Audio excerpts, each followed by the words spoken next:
Good evening, good evening. I'm so excited to be here with you tonight. This is Love Coach Dasha bringing you once again the word of the week for recovering and reconciling after infidelity. Now, you're in the right place if you have been through the trauma of infidelity and you are at the point where you are staying. You want to heal, you want to recover, you want this relationship to go forward, but you're just not sure exactly how to do that. So this Word of the Week series on YouTube is just for simple, basic things that you can start to do right this minute that will help you to start to heal. Now, my Word of the Week for this week is something that we've actually been talking about, but we're going to talk about the subject a little bit more broadly tonight, and that is mindfulness. The Word of the Week is mindfulness. Now, what is mindfulness, right? Mindfulness is defined as a mental state achieved by focusing one's awareness on the present moment, while calmly acknowledging and accepting one's feelings and thoughts and bodily sensations, and it's used as a therapeutic technique.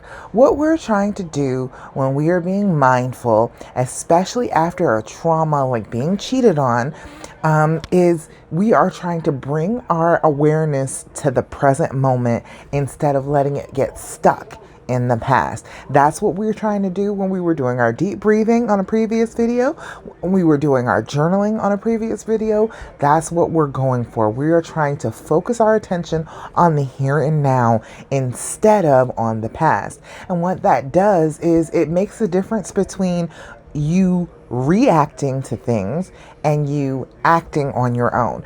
You don't want to continue to react. Your reactions have been all based in pain, and then every time you react, you feel less and less in control, and you feel like this is something that is never going to end. What you do when you are mindful is you become more in control of your actions. You're not just reacting to things that are happening to you. You are thinking them through and choosing your actions based on your own knowledge, your own awareness, what you want in life. And so it starts to get rid of some of the noise that goes on in your head. All of the awful thoughts that you're thinking will be helped if you develop a practice of mindfulness. So there's three key components to being mindful. The first one is the intention to cultivate awareness and return to it again and again. Yes, you can be mindful in the moment, but then you get lost sometimes, right? The thoughts start flowing again. You start thinking about something else. You start thinking about how miserable things are, how much you hate this person for doing this to you. You get stuck. So what you're doing is you have the intention of being aware of what you're thinking, and then when you lose focus of that, to bring your awareness back to it over and over and over again. It is a thing that you have to practice. The second key component is attention to what is occurring in the present moment, what is happening. And that's just simply observing your thoughts, your feelings, your sensations as they arise, as they bubble to the surface. Look at them, hold them, turn them around in your mind, and then release them and let the next thought come. And then an attitude that is non-judgmental. You need to focus more on being curious and kind to yourself. These are terrible thoughts that are coming up to the surface. And when we're feeling badly, we tend to judge those feelings as bad. But our feelings aren't bad inherently. Our feelings are just our feelings. So when we start to try and pay attention to them and not judge them and just exist with them and acknowledge them, they are a lot easier to handle because they don't have that negative connotation added onto them. You are just experiencing them. You're curious about them. You want to figure out exactly what is going on instead of beating yourself up over them. All right, so those three key things, if you can remember those things, you'll be doing good. Now, I have 3 exercises for you that are really simple that will bring you back to this moment. You are trying to stay in this moment instead of in the past. That's what we're going for when we're being mindful. You don't have to get stuck believing everything that you think because you can't turn the thoughts off. So what we need to do is be able to bring ourselves into the present moment and exist in the present moment so that we can release some of that negativity just for a little while, just to remind your brain that everything is not just this horrible thing that happened to you. Your brain will focus in on this betrayal like it is the only thing in the entire world, and it is not. Your life is much, much more than this. And when you focus on the present moment and the fact that you're not being cheated on in the present moment, it is a lot easier to start to get through this and start to understand that the world is bigger than just this pain. So the first exercise is 5, 4, 3, 2, 1. Simple. The first thing is 5 things that you can see. Look around you. Pick out 5 things in the room nearby you that you can see. 4 things you can touch. 3 things that you can hear. 2 things that you can smell. And then 1 thing that you can taste. Very simple way to get yourself back into your body. When we experience trauma, we are stuck in our heads. We are stuck in the past. When you are focusing on your senses, you are bringing yourself back into focus, into the present moment, and inside your body instead of dissociating out into your brain. So we need to be aware of ourselves by bringing our senses back online. Another way that you can bring your senses back online, a second exercise that you can do, and this is one when I worked at a psychiatric facility. I worked there for about 6 years, and a very simple technique that they use for people who wanted to self-harm, when people were thinking about suicide, when they had the urge to cut.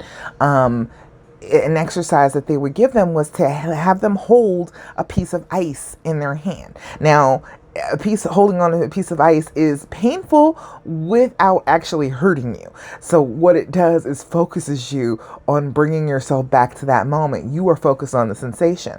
Now, as you're holding the piece of ice, what does it feel like? What does your skin feel like underneath the ice? What does the water feel like underneath the ice against your skin? What does the ice cube look like in your hand?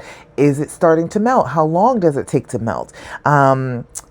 What does the sensation change to as it starts to warm up and melt in your hand? It's a very good way to focus in, and you're already in a lot of pain anyway.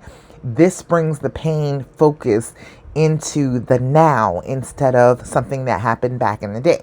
This is something that is focusing you right now. You're having the pain of all that cold ice in your hand right this second instead of the pain of what happened to you in your relationship. The third thing is to use math. Math is really, really good because the part of your brain that is used to using math and doing sums is a different part of your brain that operates when you're upset and when you're anxious. So if you activate that part, that rational part that counts, that's able to do math, that's able to make sums, then that part of your brain is the part that's active instead of the part of your brain where you're really hurting. So simple things like saying your times tables. I always had a really hard time with the 6s. I always had a difficult time multiplying by 6. So if I focus on trying to multiply by 6 from 1 through 9, I'm going to be focusing on that and not on anything else that's going on in my head. Just focusing in the here and now, not on different thoughts, not on pain from the past, just in the here and now. And then another exercise is to pick a number and then to think of 5 different ways that you could create that number numerically. So say for instance 5. 5 minus 0 is 5. 2 plus 3 is 5. 5 times 1 is 5. 6 minus 1 is 5. 25 divided by 5 is 5. So when you keep on doing this, you're activating a different part of your brain that is going to help you focus on the here and now. All right. So that is this week's word of the week. is mindfulness, bringing yourself back from the past into the present so that you are not continuously experiencing the pain of the trauma. That's what your brain wants you to do. Your brain wants you very much to believe that the trauma is the whole world and that you have to be protected from it. So you should just curl yourself up into a little ball and climb in a hole somewhere. That is what your brain is trying to get you to do by making you relive it. What you're doing when you are mindful and bringing yourself out of those negative thoughts, out of those memories, you are showing your brain that no, I am safe.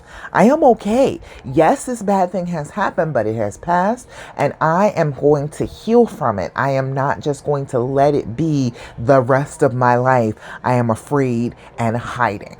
All right. So that's what we need to do. We need to work on not hiding anymore. We need to be mindful and in the present moment and bring ourselves to the here and now. Another reason that mindfulness is so good is it stops you from going back to your mate and telling your mate how miserable you are and how awful they are for what they've done to you. When you're mindful and staying in the present moment, you will realize that that is not productive. That is going to be something that's hurtful to them, and it's not going to make you feel any better because you are just rehashing and going over your trauma again and talking about it and reliving it. So it's not helping you get any better, and it's not helping them to improve in how they're treating you. So we must be mindful. We must bring ourselves to the present moment instead of being stuck in the past. And that, my friends, is the word of the week for this week. Join me live streaming here on YouTube on Thursday at 8 p.m. Eastern for the Healing Hour Live, where we're going to a little bit more in-depth detail. And if you are in my Love After Cheating group, or if you have me on Instagram, go sign up for my Confidence Confidential Challenge. That is starting not this week, but next week. It is starting, and we are working on our confidence, on getting our confidence back after infidelity. So you don't want to miss out on that. All right, that's about all I got for you today. Thank you so much for joining me for the word of the week. Practice being mindful and make healing choices, and I'll talk to you again next week.